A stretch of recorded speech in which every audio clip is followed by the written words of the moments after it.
بالله من الشيطان الرجيم. بسم الله الرحمن الرحيم. الحمد لله رب العالمين الرحمن الرحيم مالك يوم الدين إياك نعبد وإياك نستعين اهدنا الصراط المستقيم صراط الذين أنعمت عليهم غير المغضوب عليهم ولا الضالين آمين. بسم الله الرحمن الرحيم. السلام عليكم ورحمة الله تعالى وبركاته. بسم الله الرحمن الرحيم. الحمد لله رب العالمين وأفضل الصلاة وأتم التسليم على سيدنا محمد الأمين وعلى آله وصحبه أجمعين. قال رب اشرح لي صدري ويسر لي أمري واحلل عقدة من لساني يفقه قولي. سبحانك لا علم لنا إلا ما علمتنا إنك أنت العليم الحكيم ولا حول ولا قوة إلا بالله العلي العظيم. اللهم رب يسر ولا تعسر رب التمم بالخير Rabbana zidna ilma warzuqna fahma. Alhamdulillah, yang saya hormati seluruh jawatan kuasa masjid dan para imam, para pegawai masjid, tuan-tuan dan puan-puan, mudah-mudahan Allah Subhanahu wa taala senantiasa mengurniakan kepada kita rahmat dan kasih sayangnya, dan juga mengurniakan keberkatan dalam hidup kita, dan mengurniakan perlindungan daripada segala mara bahaya, daripada segala penyakit yang berjangkit. Walaupun kadang-kadang kita beremeh-remehkan penyakit ni kan, macam baru ni mai satu varian baru kan, Delta campur dengan Omicron, jadi Delta Cron. Kita semua buat lawak kot dalam Facebook kan, dengar macam lawak kan. Tapi saya jumpa sahabat seorang ni, dia baru kena ya. Dan dia seorang doktor perubatan. Tuan-tuan faham kalau doktor perubatan ni SOP apa dia tak jaga kan. Dia doktor, tapi dia kena stage 4, varian biasa, bukan Omicron ke apa, biasa saja. Dia kata Masya Allah, dia kata kalaulah orang tu tahu betapa sakitnya kena hak stage 4 ni, dia tak, tentu dia nak orang lain pun jangan kena macam dia. Memang dia kata sangat menyeksakan. Dia kata sepanjang 5 hari di ICU tu, dia kata dia rasa macam duduk 2 hari lah. Sebab lagi 3 hari tu dia kata tak tahu pergi mana, dia dalam sedang tak sedang. Dia kata oksigen drop mereka blow oksigen kat dalam mulut dia.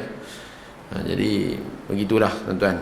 Jadi kita mohon Allah Subhanahu Wa Taala lindung kita daripada segala mara bahaya penyakit menjangkit ini. Mudah-mudahan Allah selamatkan kita. Amin amin ya rabbal alamin. Baik tuan-tuan muslimin rahimakumullah, saya pesan kepada diri saya dan juga semua, mudah-mudahan kita sentiasa bertakwa kepada Allah dan senantiasa mendekatkan diri kita dengan Allah di akhir zaman ini, yang mana berlakunya banyak perselisihan sekarang ni kan. Perselisihan pendapat dari segi vaksin lah, dari segi wahabi tak wahabi lah, macam-macam lah kan. Dari segi geng hak jenis takut nak kiamat, Dajjal nak turun pada kan, jenis hak mereka ni kira nak kiamat lah. Ada juga. Ala kulihan, kita tak tahu yang mana benar yang mana salah.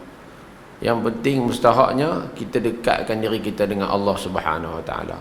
Kita buatlah persediaan apa yang perlu kan. Kalau kita rasa takut kiamat dah dekat dah, hafalah surah Al-Kahfi, 10 ayat awal dan 10 ayat akhir. Berbanyakkan amalan baik kita. Mudah-mudahan amal tadi menjadi bekal untuk kita di hari kiamat nanti. Jangan kita perbanyakkan perbalahan, tinggalkan perbalahan, banyakkan beramal, mendekatkan diri dengan Allah Subhanahu Wa Taala. Karena itulah jalan yang paling selamat. Tingkatkan ketakwaan kita.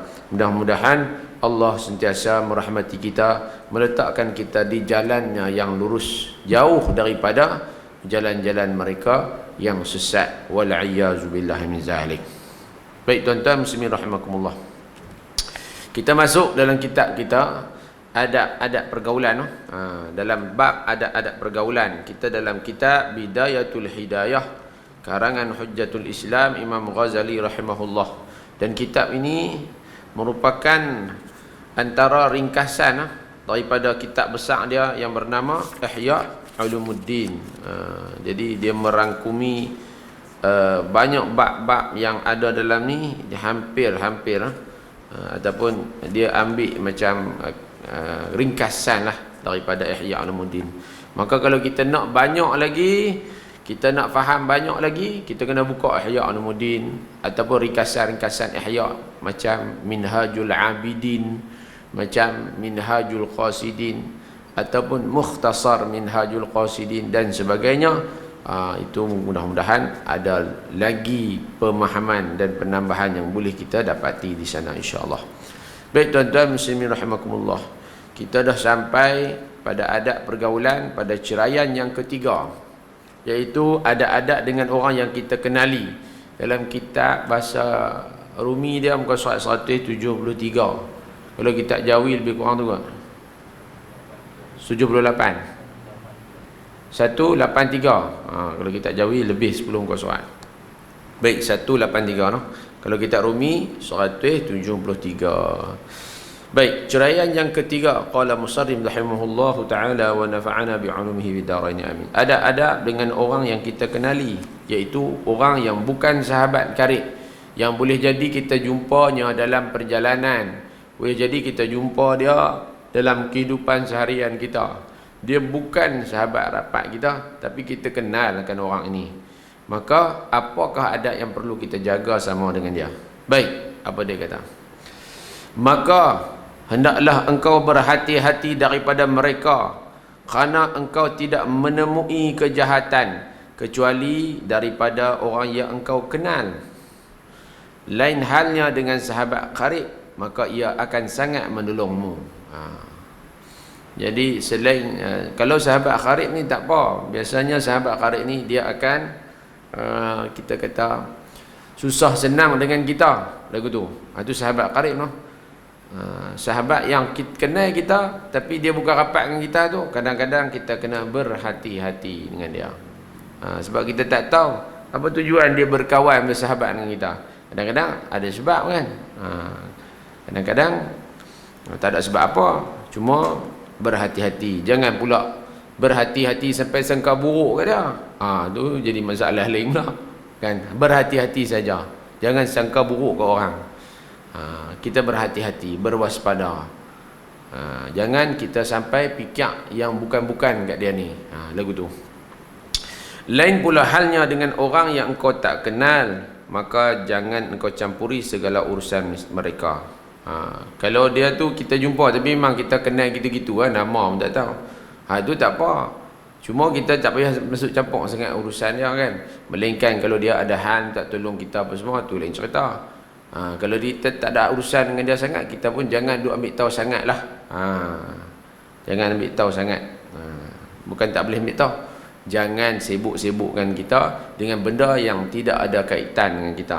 Takut nanti kita ni duk kerja sibuk hal orang ya. Kan, amal kita pun tak ada nak fikir, duk cari salah orang.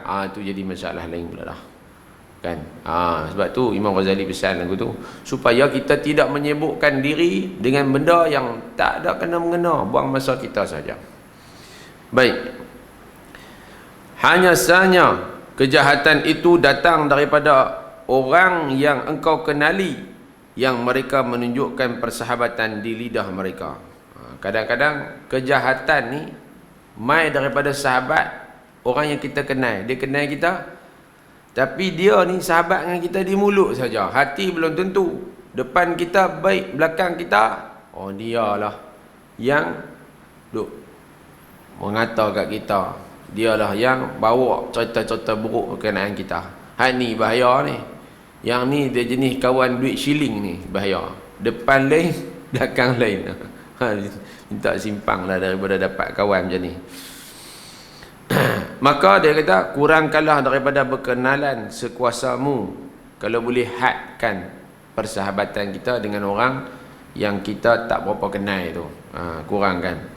Tetapi kalau engkau terpaksa juga berkenalan seperti dengan mereka yang kau selalu jumpa di madrasah atau di masjid jami' atau di surau-surau di dalam negeri atau di dalam pekan, maka janganlah engkau hina sesiapa di kalangan mereka kerana engkau tidak tahu tentang diri mereka. Barangkali mereka lebih jauh, lebih baik daripadamu. Dia pesan aku tu pula. Kalau kita tak mau berkawan, tak apa. Tapi kalau nak terpaksa berkawan, masa duk jumpa di masjid sekali, kadang jumpa di market, kan? Kadang di tempat kerja.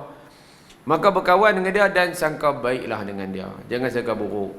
Kita cuma berwaspada, bukan kita sangka buruk dengan dia. Kita berwaspada takut terjatuh pada kebahayaan yang kita tak tahu daripada dia. Tapi untuk sangkaan baik, kita sangka baik dia ni. Mungkin dia ni kadang-kadang lebih baik daripada kita.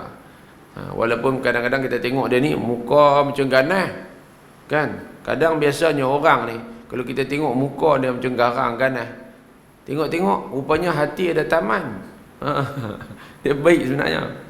Macam dulu kami hidup bersahabat dengan sahabat kita, ada seorang sahabat tu muka memang macam gangster dia tak. Aku memang muka macam gangster dia tak. Tapi memang berkawan dengan dia memang seorang yang sangat baik. Muka saja ganas. Baik noh. Jadi sangka baik dengan semua orang sebenarnya. Imam Ghazali pesan suruh hati-hati tu bukan suruh sangka buruk. Hati-hati takut kita terkena dengan dia. Kadang-kadang ada orang dia kawan-kawan kita, rupanya dia ada hal dengan kita. Dia baik dengan kita tu pasal nak ajak kita masuk saham contohnya. Masuk saham tu tak apa, kan? Kalau reti, kalau tak reti tu masalah, kan? Masuk hak nu, masuk hak ni. Dia baik dengan kita pasal tu, bukan nak berkawan kita sangat pun pasal nak suruh kita masuk sesuatu, berniaga ke apa kan. Hak tu yang Imam Ghazali suruh berhati-hati, bukan sangka buruk dengan dia. Kita tak boleh sangka buruk dengan dia. Kita anggap dia baik juga. Kadang-kadang bahkan dia lebih baik daripada kita, insya-Allah. Baik, namun dia kata, ni hak bulan ni. Namun jangan pula engkau melihat mereka dengan pandangan kebesaran ketika mereka memiliki harta kekayaan atau kepangkatan dunia, kerana yang demikian itu membawa kepada kebinasaanmu. Jangan kita tengok orang, kita nilai dia melalui pakaian dia hebat, tengok pakai baju kemas. Ataupun kita nilai nak kawan dengan dia pasal tengok apa? Tengok kereta dia. Oh, mai pakai Mercedes. Kalau kereta buruk macam saya, kelisah, rosak jalan pergi jalan tu, terseduk kawan lah. Tak, ni payah. Kan? Tengok motor dia pakai motor apa? Kalau motor Honda Cup kan, tak payah kawan lah. Dia kena Y suku ke, 3 suku ke apa suku, tak tahulah. Tu boleh kawan. Ataupun geng motorbike ke apa kan. Tak salah geng motorbike tu. Tapi kita kawan dengan semua sebenarnya. Jangan pandang kepada dunia dia baru nak berkawan. Jangan pandang begitu. Pandang kepada amal baik dia, akhlak dia, keislaman dia, solat jemaah dia. Hak tu lebih baik lagi. Kita kawan dengan orang macam ni. Baik. Sebab tu dia kata apa? Kerana demikian itu membawa kepada kebinasaanmu. Kalau kita duk pandang harta orang baru nak kawan, akhirnya kita akan terkejar-kejar nak jadi macam dia. Dia pakai kereta besar, kita pun nak pakai kereta besar. Kita gaji halui. Akhirnya hutang rono, hutang roni, kan? Pakai kereta besar tapi sekali telefon kawan, aku nak pinjam duit ke hang lah. La ilaha illallah. Kita dalam hati kita, aku tak mampu nak pakai kereta besar macam hang, tapi hang duk telefon aku minta duit pinjam. Macam mana pakai kereta besar tapi duk pinjam ke orang? Jadi masalah. Pasal apa? Pasal dia berkawan dengan orang macam tu, dia nak terikut macam tu juga. Dia kata, leceh lah kawan aku kereta besar, aku kereta kecil, leceh. Aku bukan nak kereta besar kak. Dia tak mampu. Lepas tu mula. Tu jadi kebinasaan. Binasa dia akhirnya. Pasal apa? Kawan kerana harta. Dan akhirnya terikut tren-tren harta tu. Wala'iyahzubillah. Baik. Dan dunia ini sebenarnya, dunia ni semua ni sebenarnya hina di sisi Allah Subhanahu wa taala dan hina pula seluruh isinya. Ini disebut dalam banyak hadis lah. Allah tak pandang langsung dunia ni sebenarnya. Allah pandang kita takwa, takut kepada Allah hati kita. Oleh itu, apabila engkau melihat kepada ahli dunia dengan pandangan kebesaran, maka akan jatuhlah harga dirimu pada pandangan Allah Subhanahu wa taala. Maka bila kita hanya pandang keduniaan, maka akhirnya Allah akan pandang kita dengan pandangan yang hina, wal-a'yazubillah. Sebab tu jangan letak dunia tu nombor satu dalam apa hal. Nak pilih menantu ke, nak pilih apa? Nak pilih menantu, interview dulu tanya. Pakai kereta apa? Oh, dia letak Mercedes punya kunci. Ni menantu bapa. Kacau lagu tu. Tak boleh lagu tu. Jangan pandang dunia sajalah. Pandang akhirat tu lebih penting sebenarnya. Sebab kita semua akan pergi. Dan apa yang kita bawa bukannya harta dunia, tapi kita akan bawa amalan baik kita di akhirat. Maka lebihkanlah hak akhirat tu. Mudah-mudahan ada kebaikan dan keberkatannya di dunia maupun di akhirat. Baik. Dan dia kata, janganlah engkau mengorbankan akan agamamu kerana hendak mendapatkan sedikit daripada harta mereka, iaitu ahli dunia. Marang siapa? Maka sesiapa yang berbuat demikian, ia akan dipandang rendah pula oleh mereka. Kerana nak dapat harta daripada mereka itu, kawan dengan orang high class, kayangan. Bukan salah kawan orang kayangan ni. Kadang-kadang tu kita nak jadi macam mereka. Kita terpaksa mengorbankan hak agama kita. Korbankan semayang fardu kita. Kalau dulu sebelum kawan dengan mereka, semayang fardu di masjid, alhamdulillah. Tapi bila dah berkawan dengan orang-orang kayangan, semayang fardu pun entah ke mana. Tu kacau. Tak dinafikan ada orang-orang kayangan ni yang bagus, yang semayangnya terjaga baik pada kita lagi pada. Kan? Tak nafikan. Tapi takutlah kita ni pergi berkawan dengan orang yang tak sepatutnya, yang kaya tapi tak sepatutnya. Daripada kita ni mula dulu duduk main masjid, akhirnya bukan pergi masjid, pergi tu kelab malam tu, diskotik mana ke. Pasal apa? Geng kayangan semua pergi. Tak pergi tak ada kelas lah. Mana pergi pula. Wal-a'yazubillah. Takut jadi lagu tu. Akhirnya terkorban agama kita. Wal-a'yazubillah. Asal jadi orang bagus, tapi bila duduk kejap-kejap, akhirnya apa pun tak dapat. Akan dipandang rendah pula oleh mereka tu. Daripada pandang kita, dia ni duk mengacau akhirnya. Baik. Kemudian ia akan terhalang daripada mendapat sebarang keuntungan daripada mereka. Akhirnya dia tak dapat apa pun. Dunia tak dapat, akhirat pun tak dapat. Baik. Dan jikalau mereka yang engkau kenali itu memusuhimu, ni cerita lain pula. Kalau orang yang kenal dengan kita tiba-tiba dia jadi musuh kita, maka jangan engkau lawan permusuhan mereka, kerana engkau tidak mampu melawan mereka. Bahkan nanti engkau akan merosakkan agamamu bila engkau terlalu sibuk melawan mereka. Maka akan panjanglah kepayahanmu dan sia-sialah amalmu. Kadang-kadang kita ni kalau musuh dengan musuh ni tak apa lagi. Dia ni memang musuh kita. Kita musuh dengan dia tak apa lagi, pasal dia musuh kita. Tapi kalau kita termusuh dengan orang yang kita kenal, kawan kita, biasa duduk rumah kita, biasa main kawan dengan kita, dia tiba-tiba jadi musuh kita, itu masalah besar. Pasal apa? Dia tahu kita luar dalam. Dia boleh buat apa saja kat kita. Dia tahu kita. Dia tahu kita ni perangai lagu mana.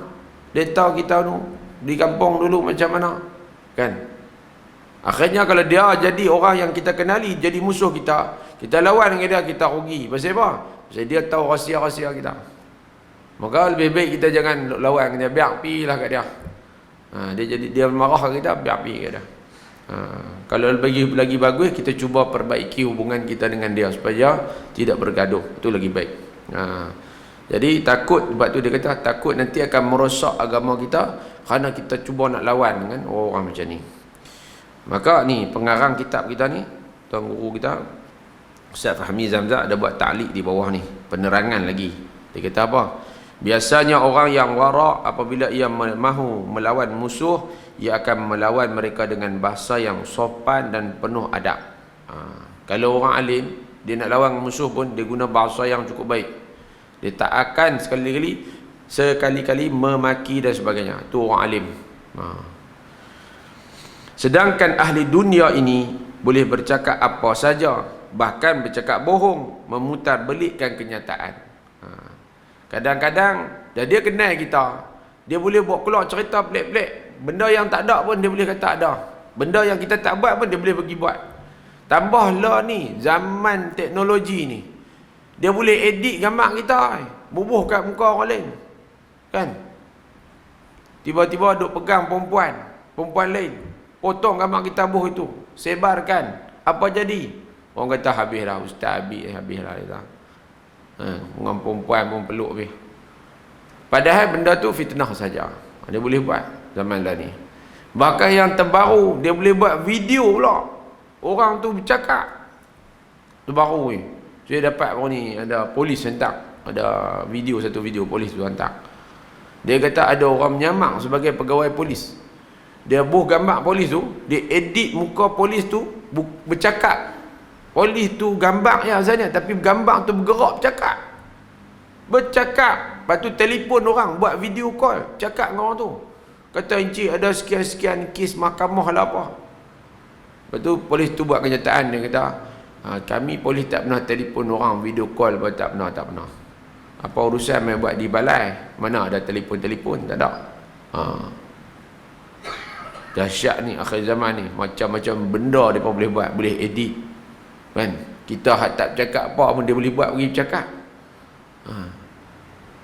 Bagus teknologi ni, ada guna dia pada kadang-kadang, tapi menakutkan kadang-kadang tu. Jadi kalau tuan-tuan dapat gambar saya duk cakap benda pelik-pelik tu, tuan-tuan jaga. Takut dia pakai edit boh ya. Lah ni macam-macam. Dia boleh edit boh suara orang lain, kan? Boleh edit boh suara tiru macam suara saya, boleh belakang benda ni akhir zaman. Baik. Maka dia kata sini, ini pengarang penterjemah kitab ni Syekh Fahmi Zamzam, dia kata apa? Biasanya orang warak ni bahasa dia sopan. Ahli dunia dia boleh buat apa saja. Bahkan cakap bohong, kadang-kadang putar belikkan benda tak betul, benda betul jadi tak betul pun dia boleh buat. Maka susahlah orang yang warak jika nak melawan mereka. Susahlah. Kalau orang tu nak lawan, payahlah. Tok guru kita kadang-kadang ada yang kena, kan? Siapa yang tak kena tok guru kita, kan? Ustaz Zahid Idrus pun biasa kena orang buat fitnah, kan? Macam-macam lah orang manusia akhir zaman ni. Jadi susahlah kalau kita nak lawan mereka balik. Kalau ia nak melawan juga, maka akibatnya ia akan bercakap banyak pula. Bahkan pula mungkin ia akan bercakap bohong. Kadang-kadang dia nak bela diri dia, akhirnya dia pun bohong juga. Itu yang jadi takut tu. Sebab tu Imam Ghazali nasihatkan, kalau kena macam ni, biar pergi kat mereka, jangan lawan, serah mereka kepada Allah Subhanahu Wa Taala. Maka ketika itu sudah hilang nilai waraknya dan sopan santunnya. Akhirnya habislah dia. Akhlak dia pun tak ada. Sebab tu lebih baik kita berdiam diri dan berdoa kepada Allah Subhanahu Wa Taala. Kita berdoa, minta ya Allah, Engkau balasilah dia dengan balasan yang setimpal di sisimu ya Allah. Aku tak ada daya dan upaya nak lawan dia ni ya Allah. Hanya Engkau saja yang mampu untuk memberi pengajaran untuk dia. Minta lagu tu sudahlah. Tak payahlah minta lebih-lebih. Bahaya tuan-tuan kalau kita minta lebih-lebih. Orang curi duit kita minta, ya Allah, accident dia sampai mampu. Sudah. Ya Allah, bagi dia gila. Kacau. Tuan-tuan, kalau kita minta lebih kat Tuhan supaya seksa dia di dunia lebih, esok akhirat kita kena balik. Sebab kita menzalimi dia dengan doa kita. Sebab tu minta, ya Allah, berikan kepada dia balasan yang selayak untuk dia. Minta Allah bagi yang selayak untuk dia. Jangan lebih. Kalau lebih lagi, takut kita kena balik. Akhirat esok Tuhan akan hitung kita balik. Wala'iyazubillah. Baik, sebab tu nak minta pun jangan jaga, kan? Baik. Dan dia kata, kita masuk balik dalam kitab. Bismillahirrahmanirrahim. Dan jangan engkau bersenang hati ketika mereka datang memuliakan engkau. Ini contoh lain pula. Ketika orang-orang yang kita kenali tu, ataupun orang yang bergaul dengan kita ni, Tiba-tiba dia mai duk puji-puji kita. Kita jangan seronok sangat, berhati-hati. Kadang-kadang ada udang di sebalik mi. Kan? Ada udang di sebalik mi. Sebab tu dia kata lagu tu, jangan bersenang hati, jangan seronok sangat. Orang puji ni kembang satu macam kan. Ada setengah orang juga tu, dia suka orang puji dah. Bila dia puji, dia tenggelam punca. Yang kawan yang puji ni dia tahu dah. Dia tahu dah kalau dia ni kena puji sikit ya, ada peluang dia kata. Nak masuk jarum. Habis kita lagi. Itu sebab tu dia kata, jangan bersenang hati ketika mereka datang memuliakan engkau dan ketika mereka memuji engkau secara berhadapan, dan ketika mereka menunjukkan rasa kecintaan kepadamu. Kadang dia buat sayang lah kat kita. Kamu rindu tak jumpa entah lama lah. Dia buat lagu tu. Kalau dia memang sahabat baik kita, tak apa, lain cerita lah. Ini orang yang kita kenal, kita bukan sahabat baik kita. Berhati-hati, jangan senang sangat, senyum je lah, terima kasih, kadang rindu kat saya, terima kasih, macam tu sudah lah. Jangan duk kembang lah lagi. Dia masuk jarum baru kita tahu, oh banyak ada udang. Baik.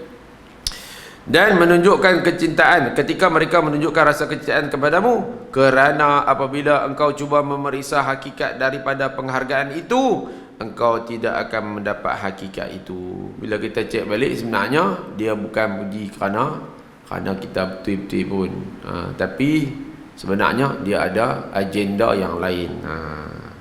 Mungkin 1 dari 100 pun susah engkau dapatkan. Maknanya apa dia cakap tu, 1 daripada 100 pun tak betul. Semua boleh kata 99.99 semua tak betul. Apa dia puji kita tu, tu kena berhati-hati. Dan jangan engkau merasa hairan apabila mereka mencela engkau, dan jangan engkau marah terhadap tindakan mereka itu, kerana apabila engkau menyedari hal itu, pasti engkau akan mendapatkan dirimu membuat seperti mereka. Ni cerita lain pula. Kadang-kadang ada orang yang kita kenal tu, tiba-tiba dia cela kita, dia maki kita, dia kata kita. Jangan marahlah, biarlah kat dia. Mungkin dia ada sebab-sebab dia. Memang kadang-kadang, biasalah orang ni kadang-kadang dia kata kat kita depan-depan, kita geram ni. Geram, tapi sabar. Sabar kita tu lebih pahala banyak lagi daripada kita marah. Bila kita start marah tu, kita akan jadi macam mereka juga. Kadang-kadang kita akan hilang pertimbangan, kita pergi tumbuk dia pula. Apa jadi? Habis. Kita lebih teruk daripada mereka. Mereka tekat kata ya kat kita, kita pergi tumbuk dia. Habis cerita. Memang geram kadang tuan. Saya biasa orang kata depan-depan muka ni, di masjid lepas tu. Dia main-main dia kata, sebut perkataan saya tak mau sebut di sini. Dia kata depan-depan, ada jemaah dengar. Nasib baik saya pun tahan lah. Kalau tak tahan tu memang tak tahu jadi apa. Gelap dunia saja. Mungkin tak duduk tahun ni, duduk dalam lokat bawah. Nasib baik jemaah tu pun dia dengar, dia kata, sabar Ustaz, sabar, pergi ke dia. Kita pun tak tahu apa masalah dia. Baik. Jadi alhamdulillah Tuhan pelihara saya. Kalau tidak, tak tahu apa jadi. Engkau juga berani mencela kawan-kawan dan sahabatmu. Ni dia kata. Kadang-kadang bila kita dah terlalu marah, kita akan jadi mencela habis semua orang. Engkau juga berani mencela kawan-kawan dan sahabat-sahabatmu, bahkan engkau sebenarnya telah berani memperkatakan gurumu yang mengajarmu dan ibu bapamu sendiri. Kadang-kadang kita bila marah, hilang kawalan, kita akan kata kawan-kawan kita, kita kata sahabat-sahabat kita, kadang-kadang kita kata kat guru kita sendiri yang mengajar. Sebab tu guru ni tuan-tuan, walau dia salah tak mana pun, dia tak mana pun, kalau dia guru kita tuan-tuan, hormat dia, walaupun pandangan dia dengan kita berbeza sama sekali. Memang ada, saya di kalangan guru saya pun ada yang pandangan kami berbeza, tapi kita menghormati kerana dia guru kita. Hormat dia tetap ada. Dan jangan kita berani untuk mencela dia dan sebagainya, kerana dia adalah guru. Gitu. Bila kita, yang ni dia pesan ni sebab takut ni, takut kita ni bila orang cela kita, kita akan jadi melampau marah dan akhirnya kita akan berani kata kat semua orang, wal'ayazubillah. Bahkan hatta yang takut lagi, kata kat mak ayah kita sendiri, wal'ayazubillah, minta simpang. Kadang-kadang kita manusia tuan-tuan, kita ada perasaan marah kadang-kadang, menyebabkan kita terluah benda-benda, dan kita minta ampun kepada Allah Subhanahu Wa Taala. Minta simpanglah daripada terlibat dalam perkara tersebut. Engkau berani pula menyebut-nyebut mereka di belakang, iaitu mengumpat dengan perkataan yang engkau tak mampu berterus terang di hadapan mereka. Kadang-kadang inilah terjadi kat kita. Kadang kita tak kata depan, mula-mula kita kata depan kadang-kadang. Kadang-kadang kita tak berani kata depan, kita kata di belakang. Kepada siapa? Kepada kawan baik kita, kepada guru kita. Yang teruk lagi kata kat mak ayah kita ke belakang. Walaiyazubillah. Maknanya kita jadi sangat teruk ketika itu. Sebab tu kalau orang celah kita pun, kalau boleh tuan-tuan, minta supaya kita mohon kepada Allah supaya kita dikurniakan sabar. Jangan sampai kita membalasinya dengan apa jua cara sekalipun. Cara berdepan ke, cara marah ke, cara berani ke, ataupun cara di belakang. Kalau kita sampaikan juga, kita keluarkan juga, maknanya kita pun sama saja macam mereka-mereka yang jahat tersebut. Walaiyazubillah. Baik. Dan seterusnya. Dan putuskanlah harapanmu daripada harta, pangkat dan bantuan mereka, kerana orang yang tamak akan pemberian orang lain akan menjadi rugi di hari kemudian dan menjadi hina di dunia ini. Jangan kita terlalu mengharap kepada harta, harap kepada duit, harap kepada pangkat, nak dapat pangkat, dan harap kepada bantuan mereka-mereka yang ada harta, pangkat dan sebagainya. Kerana orang yang tamak dengan pemberian orang lain akan jadi rugi di akhirat. Dia duk harap orang ni nak bagi, orang ni nak bagi, orang ni nak bagi. Akhirnya dia akan rugi bukan dekat di dunia, bahkan di akhirat nanti. Di dunia lagi orang hina dia pula. Pasal apa? Dia ni, orang tengok muka dia, dia ni kerja mai dia minta. Orang akan hina dia. Jadi sebab tu janganlah kita terlalu mengharap. Kalau ada orang batu, alhamdulillah. Jangan terlampau tamak sangat. Macam kadang-kadang berlaku ketika kita pergi beri bantuan di tempat banjir kan. Kadang-kadang berlaku dia dah dapat dah. Bukan tak dapat, bukan orang tak bagi dah, tapi nak lagi. Pergi minta lagi. Ada lagu tu. Sepatutnya kita bila dah dapat, cukup lah kan. Bagi orang lain pula dapat. Ni tak, dia dah ada dah. Tengok ada lagi orang bagi, pergi minta lagi. Contohlah dapur kan, contoh dapur. Dia dapat ada satu. Tiba ada NGO lain mai bagi. Dia saya tak dapat lagi. Dia nak lagi. Dia nak harap benda dunia tu. Tak akan cukupnya kita ni dengan benda dunia ni. Dunia ni ibarat minum air alut. Air alut kalau minum, mana nak hilang dahaga, tak hilang lah. Lagi minum, lagi dahaga. Begitu ibarat dunia ni. Sebab tu kita jangan terlampau harap sangat. Jangan terlampau tinggi harapan kita terhadap benda-benda dunia. Putuskanlah harapan kita. Cukup dengan apa yang ada. Tinggikan diri kita dengan sifat qanaah, cukup dengan apa yang ada. Baik. Dan apabila engkau terpaksa meminta tolong kepada seseorang akan hajatmu, lalu ia bermurah hati menolongmu, maka hendaklah engkau bersyukurlah kepada Allah atas nikmat yang, dan hendaklah engkau berterima kasih kepada orang yang menolongmu itu. Kadang-kadang kita terpaksa mohon tolong ke orang, betul tak? Macam saya saat ni lah, terima kasih banyak dah, alhamdulillah. Ada juga runner kita main kan, Tok Imam kita punya lelaju. Tak ada lah, saya pun seriau kan ni, tapi kata memang hebat, cepat sampai kan, alhamdulillah. Jadi terima kasih banyak-banyak ke dia. Kita bersyukur kepada Allah. Bila ada orang tolong kita, bersyukur. Itu semua kurniaan Allah. Allah gerak hati dan nak tolong kita. Dan kita kena terima kasih kat dia. Terima kasih kat manusia ni, benda penting. Dalam satu hadis, kalau tak silap saya, hadis ke? Kalau tak silap saya, hadis lah. Man lam yashkurin nas, lam yashkurillah. Siapa yang tidak berterima kasih kepada manusia, dia tidak berterima kasih kepada Allah. Sebab Allah yang kirim manusia tersebut kan. Hakikat dia belagu itulah. Maka kita terima kasihlah kepada manusia tersebut. Jangan sampai sombong kita ni. Jadi terima kasih kepada orang tu dan bersyukurlah kepada Allah Azza wa Jalla. Baik. Dan jikalau ia lemah daripada menolong engkau, maka jangan engkau persalahkan dia. Jangan engkau menceritakan kelemahan itu kepada orang lain, kerana yang demikian itu akan menimbulkan permusuhan. Kalau kita minta tolong kat seorang tu, dia tak boleh tolong kita, jangan kita duk marah kat dia. Ni apa pun tak boleh tolong macam tu ya. Lepas tu bicara ke orang pula, dia tu aku minta tolong tak pernah ditolongnya. Habis. Akhirnya apa jadi? Bila sampai berita tu kepada orang lain, dan akhirnya sampai kepada Tuan punya badan, apa jadi? Dia akan bermusuhan dengan kita, tak pasal-pasal. Rugilah kita kalau bersikap seperti itu. Benda ni saya kena cerita tuan-tuan, walaupun tuan-tuan mungkin dah faham dah, mungkin tak buat benda ni, tapi ada orang buat tuan-tuan. Ada manusia yang buat macam ni. Ada. Yang dia tak tahu, kata benda-benda macam ni sebenarnya tak boleh dibuat pun. Ulama dah pesan dah dalam kitab, Nabi dah pesan dah dan sebagainya, tapi mereka tidak tahu tuan-tuan. Sebab tu bila kita bergaul dalam dunia masyarakat ni, baru kita tahu ramai rupanya orang yang tak erti, ramai rupanya orang yang jahil. Mereka tidak tahu yang mereka buat tu adalah perkara yang salah. Wala'iyyazubillah. Baik.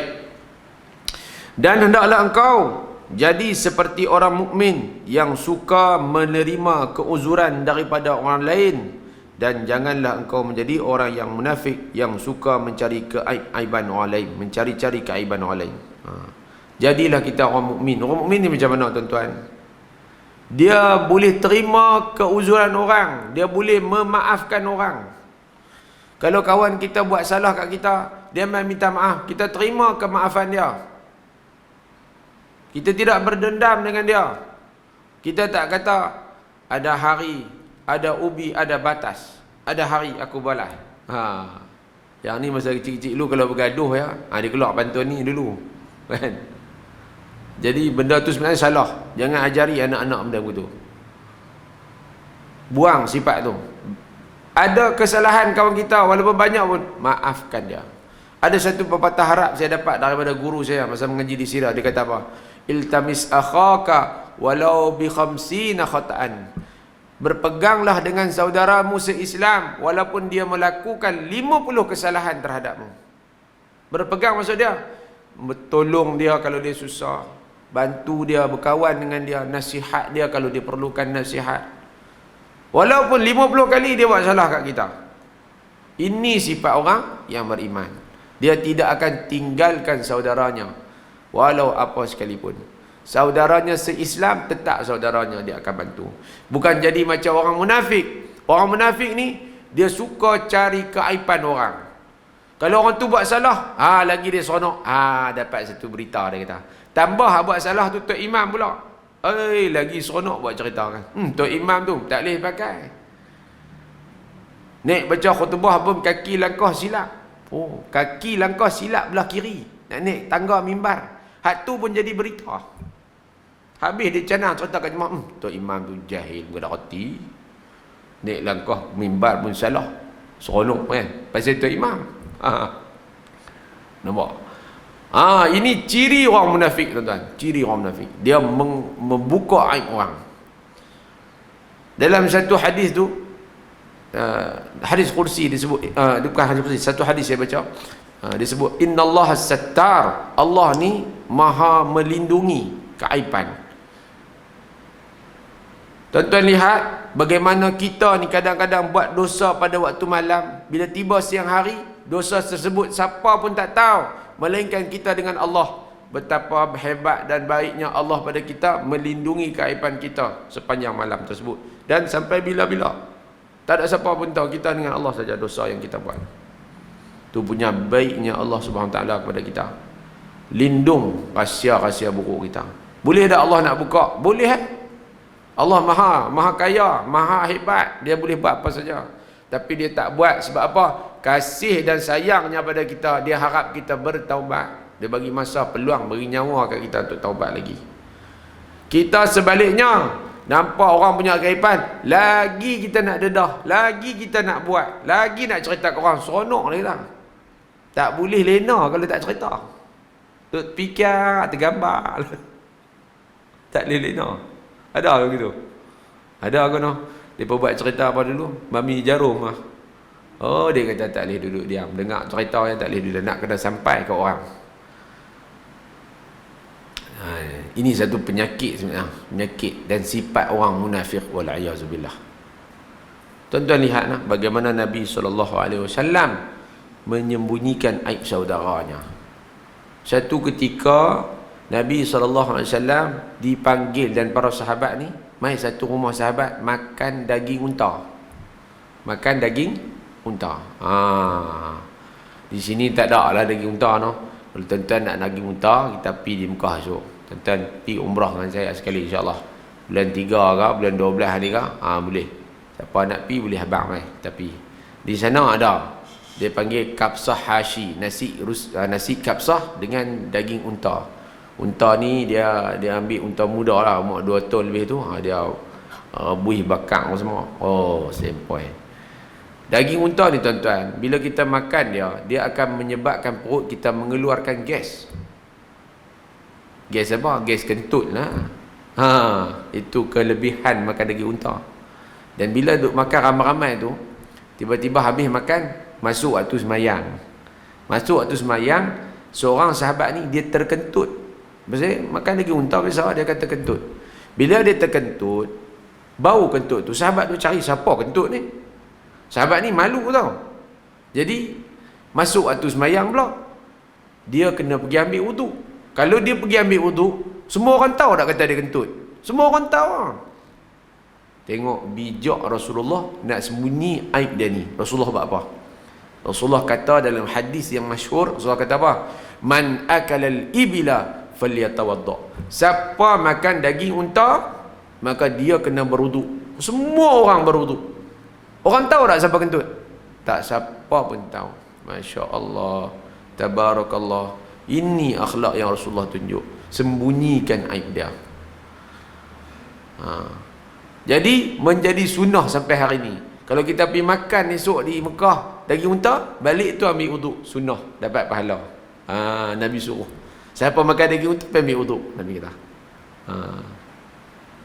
Jadi kerana dia peristiwa tu memakan daging unta, jadi sunnah dia ialah ambil wuduk selepas pada tu. Special sampai hari ini. Jadi tu tuan-tuan, itu yang Nabi tunjukkan kepada kita. Apa saja aib saudara kita tuan-tuan sembunyikan. Kalau contohnya memang saudara kita tu buat satu kesalahan yang perlu kepada teguran, tegur dia secara sembunyi, jangan tegur depan orang. Yang tu bukan nasihat, yang tu bukan teguran, yang tu memalukan orang, mengaibkan orang. Pergi jumpa dia, nasihat dia elok-elok. Zaman ni lagi disempoi. Dia kata dah PM nasihat dah tak mau dengar, kita buh lalu YouTube terus. Jagi jam. Oh ni, perangai akhir zaman ni. Dia tegur orang, dia buh lalu YouTube terus. Ataupun dia buh lalu grup WhatsApp. Oh, sudah. Malu habis. Orang tahu, oh ni anak siapa? Ni siapa? Habis. Tengok. Sikit punya hal kadang-kadang tu habis dia dedah aib orang. Tak sepatutnya jadi macam tu. Sepatutnya pergi jumpa, selesaikan nasihat elok-elok. Memanglah kadang-kadang kawan kita tu memang buat salah. Memang betul dia salah. Tapi dengan cara baik kita boleh selesaikan sebenarnya daripada kita buka aib wal'iyazubillah. Baik. Kemudian, dan hendaklah engkau berkata dalam hatimu kepada orang yang buat salah ni, apa dia? Ataupun orang yang tak dapat nak tolong kita dan sebagainya, kita kata apa?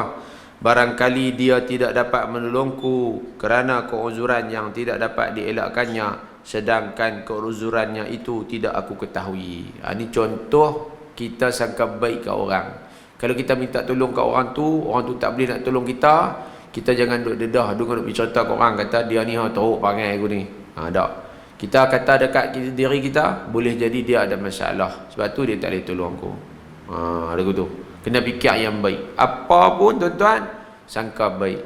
Kalau tuan-tuan ni nak diri tuan-tuan mati dengan husnul khatimah. Semua orang nak kan? Mati yang baik. Siapa tak mau? Semua mau kan?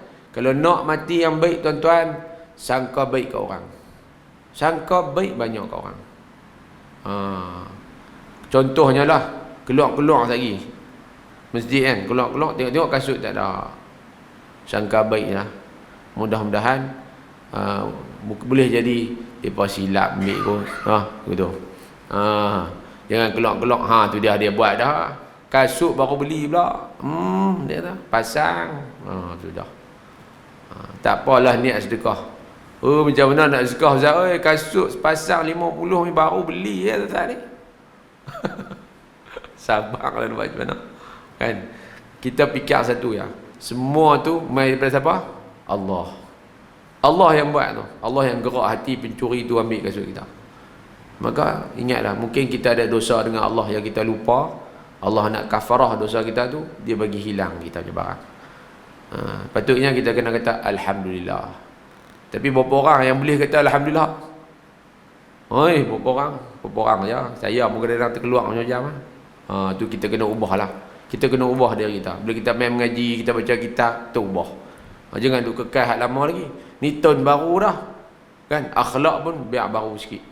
Jangan akhlak hak lama tu duk ada lagi. Buang semua. Kita ambil hak baru. InsyaAllah kita betulkan yang biasa, biasakan yang betul insyaAllah. Jadi sekadar itu sahaja. Yang baik daripada Allah, yang lemah itu daripada diri saya sendiri. Mohon ampun dan maaf silap dan salah. Mudah-mudahan apa yang dikongsi pada malam ini menjadi manfaat buat kita semua. Aqulu qawli hadha wa astaghfirullah. Assalamualaikum warahmatullahi taala wabarakatuh.